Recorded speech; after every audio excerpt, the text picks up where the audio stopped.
Hello, and thank you for joining us here in CloudChats. I'm Pat Martinez with Leadership in the Clouds. We're a management consulting firm. I don't have the background on, it's natural today. So if you want to visit us to learn more, visit us at www.leadershipintheclouds.com. I have the great privilege of interviewing another one of our members of the Alliance, Maria Garza, Maria C Garza. She's with us now. She's going to join us by iPhone. Hi, Maria. You want to turn on your phone, your camera? Hey there. How are you? I'm doing well. Where are you speaking from today? Florida or North Carolina? I am in North Carolina today. It's beautiful, and as you know, it's hot. Yeah, it is hot. Tell me, Maria, I know that I know who you are. Tell us a little bit about yourself. Take a few minutes to introduce yourself to those that are watching and tell us who you are. Well, thank you, Pat. First of all, what a pleasure to be here joining your audience. And I commend you and I congratulate you for your success in this medium. You were ahead of the curve before anybody else was on the cloud. You were in the clouds already doing your great work. So thank you for inviting me. Thank you for having me over. Well, I've done a wonderful things in life from being an administrator in local county setup like Miami-Dade County, later on working at the national level, working for Unidos US, formerly National Council of La Raza, as well as working at the White House, then being the CEO of an international organization that was concentrating on expanding the dialogue of leadership and inclusion throughout Latin America, right? And recently I was a CEO of a large nonprofit organization, and I am in the best time of my life, Pat Martinez. I am now putting together an incredible coaching training, where I will lead aspiring CEOs to acquire that millionaire mindset and get their own chair, put it at the table, and claim their success, because there are so many, especially women, but in general, many individuals who have been in the mid-level managers, right? Or even at the C-suite, but have not had an opportunity to become the CEO. I have almost 10 years of experience as a CEO and have learned a thing or two, and I want to share that with aspiring CEOs. So you want to pay it forward as you always do, and I think that's amazing. When we're scaling up our companies, we're very myopic. I have my own Right. company and I have to have people, I take a breath and I step back and we're having a strategic planning meeting. I know that you're very much keen on the strategic planning, but Yep. also keeping the feet to the fire. So Right. coaches like you with that experience are very much needed in the world. You mentioned something that always impresses me, Maria. Your background is really, really impressive. You Thank come you. from a very high-powered family. Everybody's involved in advocacy. But tell me a little bit about your experience in the White House, because there's such tumultuousness and such conversations going on now. What's the difference in the advocacy that you see between the White House then when you were working there and the White House now? Well, I think, in fact, I know that we can say that there's stark differences, right? But in reality, everything is cyclical. We always say we have never seen this thing happen before in the history of America. Well, if we read history, we'll find out that no, there were members of Congress that got into blows, they were duking it out and all kinds of things. Members of Congress that brought in guns into the chambers. That's not happening today. But yes, there are some members of Congress and America in general, society, that have a different view of what the picture or the faces of America should look like today. And it seems that it's skewing or pushing against people of color, more of against brown faces. But we have an obligation. There's more than 70 million of us Latinos in the United States, like myself, like yourself, multi-generation Americans. So we have an obligation to continue contributing, to raising our voice, to adding to the narrative, and to say, let me share a little bit of our history. I shared with you in the past that my mother and all her family were part of the United States before that part of South Texas was part of the United States. So we're talking about the mid to late 1800s, right? So we have history. From one source or one way or another, those 70 million of us are here. 99.9% of us are great contributors. We wake up every morning with a desire to do our best to reach the American dream, much like the European brothers and sisters in this country did it and have done it for also a couple of hundred of years coming into this great land, right? So, well, things are a little different. The opportunity that I had to work in the White House in the early mid 1990s was a dream come true for a small number of individuals that can say, I work at the White House, right? It's a small number of individuals that can do that. Well, I am privileged to say that I had the opportunity to do that. I believe that the most important thing, and I know, was not taking for granted that opportunity, knowing how blessed I was every single day. When I walked through the halls of this still is amazing institution, I felt the power of my ancestors, what they felt through, decisions that they were making every day as they walked through those hallways. I was not a high power person at all, but I did contribute tremendously to opening doors for other minorities who were never invited to the White House. Well, by the grace of God, the individual that I work for, Susana Valdez, and at that time was also the Office of Hispanic Liaison. We looked at it and we said, how can we bring those voices that are so powerful at the local level and amplifying them at this national level, right? And we were able to do that. We brought them in for a couple of multiple actually sessions in the White House, therefore making them be part of the decision making process. And it was. So and their voices also contributed to the exchange of culture, Mhm. understanding of new ideas, uh, demystifying the fear of I don't know where you come from, therefore I'm going to put my walls against you. So Mhm. instead of that, we opened up the arms and said, at the end of the day, we all want a safe roof over our head. We want our children to have better opportunities than we did. I want to have a decent job or opportunity as an entrepreneur to make money and put not only food on my table, but take my children and my family on a vacation, own my home. And I want my voice to be heard and understand that we may look a little different by the color of our skin. We may have or share a little bit of a different culture and food, or how we got here, a little bit of our story is a little bit different. But at the end, we are the strongest pillars that make this country great collectively, each and every one of us. You know, you inspire me every time I hear you speak, and you remind me that I need to do more and I have to stay on this path because advocacy is very important. So I have a couple of questions that I wrote down because I know we can go off and talk for hours, but we have a 30-minute limit, and I know Right. everybody would love to speak to you directly. And I just want to do a public service announcement for anybody that wants to get in touch with Maria Garza. I will share her email address, but you can reach her through Leadership in the Clouds. Go to our contact page, say, I want to reach Maria, I need to speak to her, and we'll make it happen. And we'll send her the information and she will contact you directly. So, Maria, I want to talk to you about advocacy.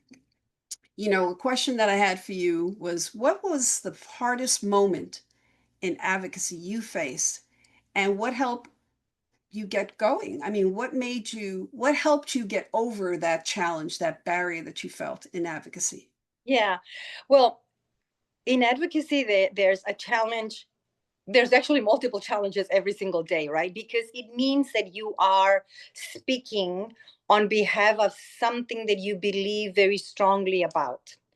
And in doing so, you are on a regular basis facing adversity. And how do you overcome that adversity? It's not easy. One of the things that I've learned early on in my professional career, it was that I had to be resilient. And looking back, I know I learned that resiliency because it was modeled by my grandmother to me. It was modeled by my mother, by my father, by my husband. Seeing what they do every time they face a tough situation. And we all have a say in Espanol that it says, no te ahogues en un vaso de agua. Do not Yeah. drown in a cup of water, right? Mhm. And it is so true. So seeing them overcome adversity time and time again, whether it was often an internal adversity, meaning an illness, meaning maybe a divorce, maybe not having enough money to make ends meet, or something external like bad weather that destroyed communities, like economies that just tank and you were part of it, not having anything to do with it, right? Yeah. uh, Things of that nature, shortage of workforce, if sometimes, meaning they were not hired, therefore they didn't have a job, or entrepreneurs, organizations, businesses not having enough people to do what they needed to do. A lot of times, a bad decision, maybe drugs or alcohol. I mean, there's been so many things, and in every one of them, you can find venues, channels for advocacy, as well as to how to overcome adversity. So, like I said to you, seeing my family, the resiliency, then through reading, right? You read all these amazing books. You read about Mother Teresa.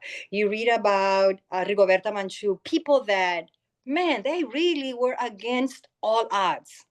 Mhm. And Yeah. they made a difference. They impacted the society that they lived in and beyond. Exactly. And in our local communities, we always have somebody, a mayor that lifted the flag and says, we're going to do X, whatever X was that wasn't popular. Yeah. In fact, yesterday, my heart was broken because a dear friend who you have met, G. Holmes Braddock, Mhm. the longest serving member of the school board in Miami-Dade County, passed away at Mhm. the age of 100, mind you. Yes, yes. An incredible uh, leader, trailblazer, a person that embraced minorities and opened the doors and broke down the barriers of segregation for that part of the world, did a lot of things. And I often, he's been a dear friend of our family. And I often ask him, like, what was going on when you were going through these? And he will share with me, like, how did you overcome it? Is Uh, that the gentleman I met at Mac? yes, yes, an Yes, yes, older yes. gentleman, MAC, Joe. but for those of you that are watching that don't know what MAC stands for, it's the Mexican American Council, which Maria and her husband started over 40 years ago. And Yeah. it's going strong. Yes. And but having friends like him, like you, Pat, there's wonderful skills that we can develop and we can learn from one another to overcome these types of adversity. And it doesn't happen overnight, but No. it's one little bite at a time. You know that once you become and you understand how to turn that key and make it successful, then the next time the wave comes and shakes you, you can stand strong because you've seen it, you've been through it, and you draw from those experiences, and then you can envision and map your way. Mhm. You know, you talk about adversity, overcoming challenges. You know, it takes daily habits of making sure that you can overcome something. There's some strength that you have to pull from, Right. and it's a mindset. How Yeah. do you shift that mindset to help you rebuild your confidence in the workplace or in the eye of the storm, or even Right. after the storm? Pat, that is the key or the answer to so many of our challenges, the mindset. If you get up in the morning thinking, I'm not going to make it, guess what? You're not going to make it. Whether it's health wise, whether it's walking 10 miles, whether it's achieving a new role, a new position, health wise, whatever it is.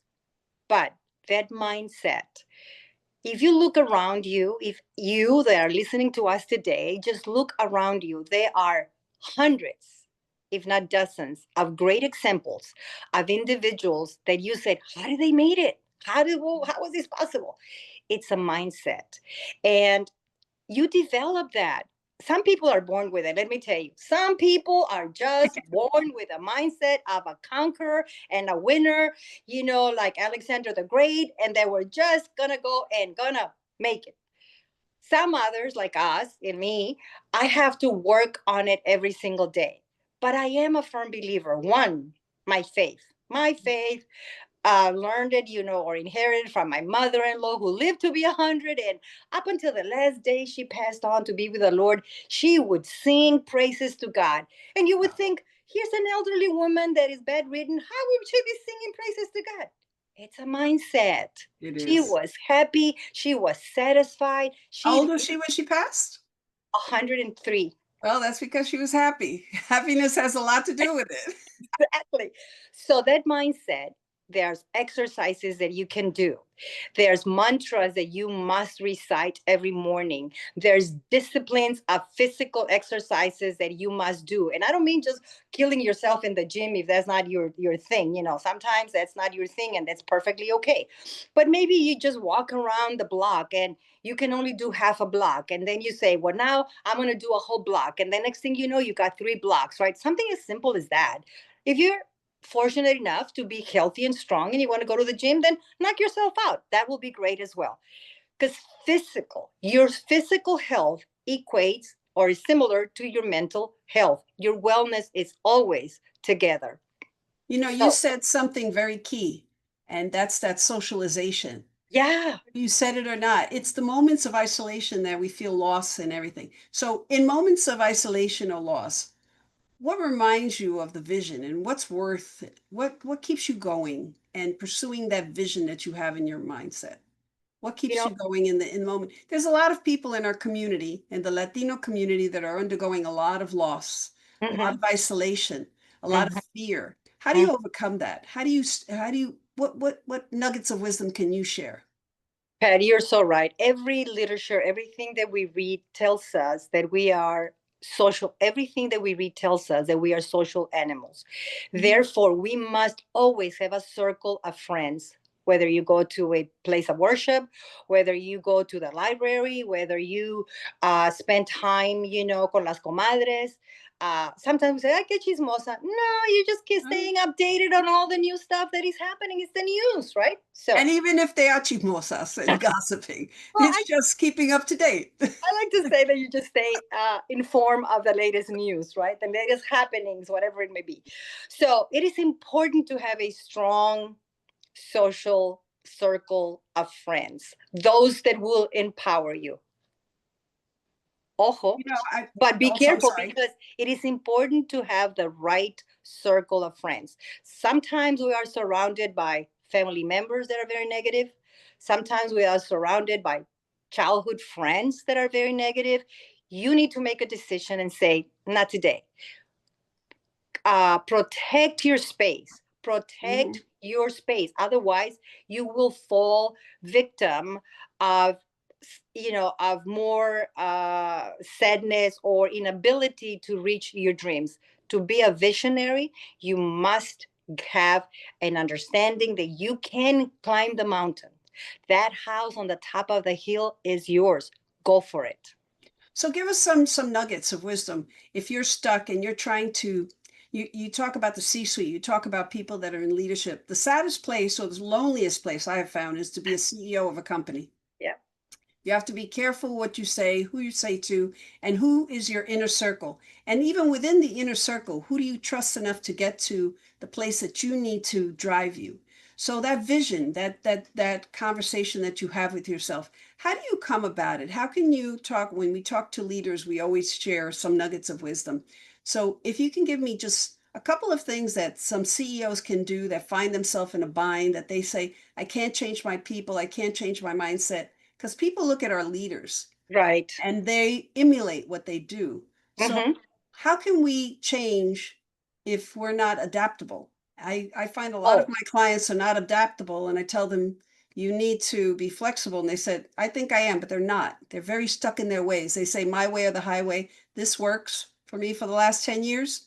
It's going to work for me for the next 10 years. How do you break that mindset there? And you're absolutely correct. Well, I start by three basic non-negotiable uh, rules, right? You must be a person of integrity, because you talk about the CEO and the loneliness of that position, right? Whether you are a CEO of of a 5-person company or a large organization such as the one you and I collaborated in, right? An $80 million organization. Pet one, again, you must have integrity, which means you don't compromise. And those are non negotiables. Somebody's going to come to you and offer you bad deals. Somebody's going to come to you and ask you to look the other way or forget that an individual is not performing up to par. All kinds of things happen, right? You must always know that, can you face your family, your children, and have continue with this conversation, right? Very important. Second is respect for self.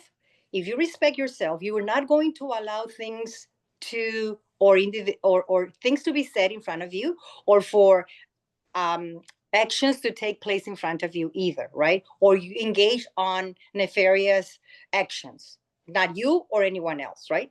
And then then is, who's your circle? You must protect that circle. You are making decisions that impact the livelihood of Mhm. hundreds, sometimes thousands of other individuals. Be educated. You gotta have the latest information, the latest know-how. So you gotta always be a well-read person. Take master classes. If you cannot go back to college, which is understandable, you don't have to, but you must stay informed on the latest of everything. How do you retain staff? So important. You spend so much money, any organization Mhm. spend so much money hiring staff. You want to keep them. But if you made a bad hire, you must act immediately. So the nugget is, don't wait to make decisions. You must be able to make decisions. And once you make the decision, it's done. Don't dread, especially if you're a mujer.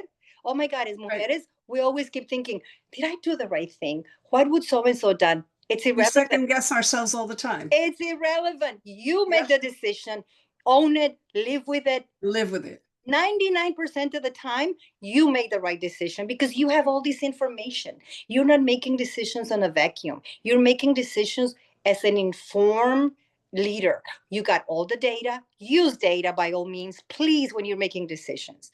Always analyze it. Always look at the data. In my case, I always looked at 5-year trends. Mhm. 3, I found them to be too short. 10, a little bit too long. So that data, that information, those analysis allow me to make decisions and forecast for the future, for the organization, for my peer mate, for my teammates, and so forth. So integrity, don't forget, respect for self, therefore respect for others. Use data. Stay educated. Be careful who is in your circle. Pat, one of the things that I'm sure you also have seen and learned from, since working in any position of leadership, folks get drawn to you, right? Mhm. Some for the right reasons, because they want to learn from you. They want to be part of a winning team. They see that you're going places. They want to be part of it. But a lot of times people come to you for the wrong reasons, nefarious reasons. They're just jealous and they don't know how to go about it. They take information and they disperse it the wrong way. So therefore, it's important. It is critical that you protect the circle of individuals who are your trusted individuals. And you got to have somebody. You have My to have case, somebody. I go back to my faith, a good prayer. I always had 1 or 2 individuals that I could go to and bounce ideas. When we talk about social networks and social circles and things like that, I get a lot of CEOs that are not only looking for someone that to rely on and trust, but they also want to identify who's the architect of their demise. They Mm. always feel that somebody's after them. And there's conversations that I have had with CEOs that I say that. I said, well, if you could identify your circle and you could identify who's the architect that's after your demise, you're doing great because you know your people. Right. And they get shocked when I say that because they say, well, why would anybody want harm? I said, everybody's always trying to climb up the ladder. And And you know they what? see your position as maybe a stumbling block or a barrier. And that's the reality, right? Mm-hmm.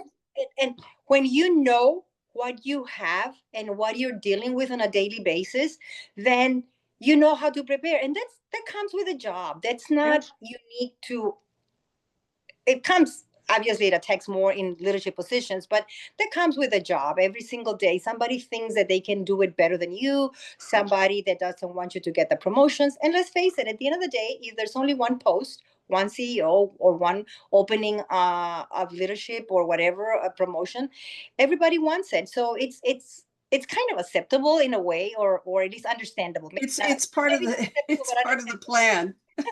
Yeah, understandable that It's people part of the may game. say, Yeah. yeah, yeah. You know, So it's amazing that we have this conversation. We met each other through an opportunity that we were both drawn together by a third party who's part of the alliance, and it's just funny how this came together. So right. as we both work with leaders and we move them forward, I want to ask you this question because it's very pertinent. A lot of people are stuck in the place. What do you say to someone that's stuck in the storm or facing adversity right now? Whether it's a CEO at a company, an individual in a community, you know, you have a lot of people that are now struggling to raise funds for funds that are no longer there. Then they find out that they don't know what to do in this tumultuous environment we live in. But there has to be a calming of the storm in business. And sticking with business, how do you sell the idea that this is what you do when you face adversity, whether it comes internally or externally, and when you come to the leadership and the people in the C-suite? How do you have them stay fast, stay strong in the eye of the storm and facing adversity right now? You know, when you're in the middle of a storm, Pat, and I have been in multiple storms, some more literally and figuratively. I have been through hurricanes, I have been through some floods, so I have been through some stuff. Um, and some are just, the nature of work. Here's the thing: you must remain calm. Take a deep breath. Unless it's a matter of life and death, then you are no longer in charge. You must know and you must recognize when you are out of your place and call the right uh, experts, to come and help if it's a matter of life and death. But if it's just facing the everyday thing, first of all, you prepare before. When we know bad weather is coming, we are made Have a aware of it. contingency plan. Right. We're made aware of it, so you have a contingency plan. So for bad weather. And in finances, if you're an entrepreneur, you're always told you must have a contingency plan. You must be able to sustain your household for 3 months, or your business payroll for 3 months before you go into trouble. So you must have a contingency plan. What does that do? If you prepare, which you must, when you are in a position of leadership, head of a household, you're in a position of leadership. You started your own business, you're in a position of leadership. You're a manager, mid-level manager, you're in a position of leadership. You're a student, that are leading a group, you're such. And if you're a CEO, well, more than, that's understandable. Then you are the person that makes the decision. So number one, you must prepare. That comes with it. Documents. What do you have to have ready for whatever is needed? The finances. What do you must do? Systems. If you have systems, you understand that you have a solid system for your finances. You understand that you have a solid systems of operations. How do you run the organization? How do you run your household? You know what? We have great systems in our homes. Nobody Mhm. can come and go as they please if they're teenagers. Mm-mm. This door closes at a certain time. And if you're not here, the door's closed. Mhm. As simple as that. Same thing, just move it forward. Operating systems, what are they? So Then now you find, now you prepare, you have everything ready to go, and now you're in the middle of the storm. The hurricane is coming, the wind is blowing, or worse yet, the board decided that you're not the one that they want there, or that there's conflict between the board, or the finances are not coming, the grant that you knew was coming, you lost it, the contract that you've been waiting so long for, they gave it to somebody else. That land that you were going to buy because you knew that's where you were going to build your next office, they sold it to somebody else. All kinds of wonderful or horrible storms Yeah. come by. Yeah. But remember, You have you to be already prepared. prepared for it. You already prepared for it. Take a deep breath. Bring your leadership team. It could be your spouse. It could be your attorney. You must have an attorney. It could be, your other members of the C-suite level. It could be your pastor. It could be, your religious leader, whomever it is. Who is your team?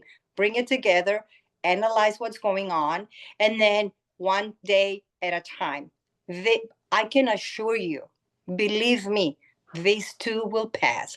And then Yep. one day at a time, you will be able to make the right decisions because you have a system that you must trust, operating system that you must trust, financial system that you must trust, friends or leaders, advisors that you can trust, and then you're going to make the best out of it. Now, are you always going to win? No, no, you're going to lose. Be prepared for it, but you're mitigating that loss. You didn't get the contract. You might have to reduce staff. You might have to reduce hours of work. You might have to, not expand the space that you thought you were going to need, or you may need it, but you're not going to be able to rent that additional space. You wanted to give a bonus to your employees. You can't do that. So those are things that, or decisions that you're going to be able to do on a sound mind, not in a panic mind. Preparedness. Always be prepared. And that's one thing I've always been is prepared. And I really appreciate you coming on Cloud Chats today, Maria. It's always a thrill hearing your thoughts. It's very informative. I take nuggets of wisdom. I know that I have a book already. I'm thinking about, okay, when you were talking about a certain thing, I said, okay, prepare, but also the advocacy. We're both very much into our community. I want to thank you for everything you do and what you're going to be doing. You know, um, I don't know what else to say to you, but buen provecho en todo lo que hace, amiga mía. Gracias por estar aquí hoy. Te lo agradezco. And as always, I'm always happy to have you on the show. For anybody wishing to reach Maria C. Garza, you can reach her through Leadership in the Clouds. She's an amazing force to be reckoned with, but also a trailblazer. There's a lot of stories that haven't been told today that comes from her background that makes her so resilient, perseverant. She also is a good friend and truth. The person that you see in front of you is the person you get. So Mm. that's it. Authenticity. That's what it's all about. So thank you for joining us at Cloud Chats. I'm Pat Martinez, and we'll see you in the clouds. Bye bye.